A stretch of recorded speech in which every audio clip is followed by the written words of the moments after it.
Hello, today I'm going to break down the differences and similarities between the quest systems or mission systems in GTA 5 and Destiny 2. So, first off, I'm just going to clarify the missions take so long that it didn't make sense to cut the videos down, so I just have them playing in high speed in the background so you can see the missions progress while I talk. Um, So some of the metrics for missions, like in both games, have about 20 to 24 minutes for a mission from start to completion. Um, and both games have varied quest objectives or stages.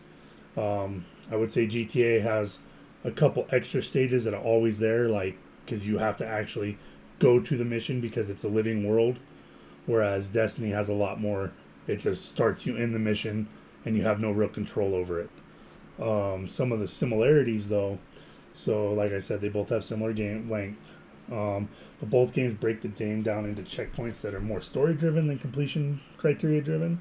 And what that means is that the missions are completed as a story arc unfolds instead of based on killing 5 of this or collecting 3 of that, unless it has a story purpose, such as in GTA when you collect 3 masks.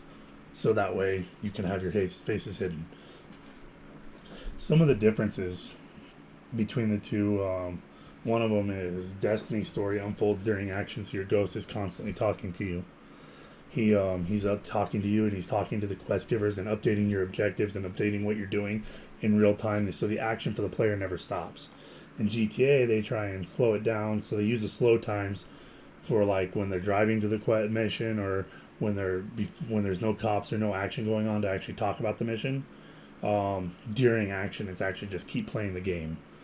And then the other one is Destiny uses a lot of cutscenes at the end of their missions to really like give grand scale to the mission and its purpose in the world. Whereas GTA likes the player to keep control, and so like they end a mission by the character running away from the area and escaping from the cops, and the mission ends and the game continues in real time like nothing stopped. Um, some of the edge cases, and this they actually have a couple of them that both games handle in different ways but have very similar results. The first one would be quitting the game.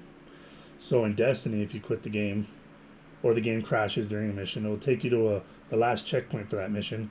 In a lot of cases, Bungie controls this though on per mission basis to stop exploits during daily tasks or other events that the player may be doing while also completing the quest. If you X out of the game in GTA 5 or it crashes, you have to start the mission over from scratch. The autosave only picks up right before and right after the mission. So you have to actually quit, or you have to actually complete it to get it to save again. So if you mess up and the game forces you to start over from the beginning if you try to save scum. And then death. In Destiny 2, it's handled 2 ways with a respawn, and it just respawns you right in the action and keep going. Or if it's a light locked area, you respawn back at the beginning when it first went light locked, and it's like a checkpoint that you only have 1 life for the rest of the mission. In GTA 5, death is handled by a checkpoint system where the player goes back to the previous checkpoint in the mission and gets to try that start again, and everything moves forward the exact same way.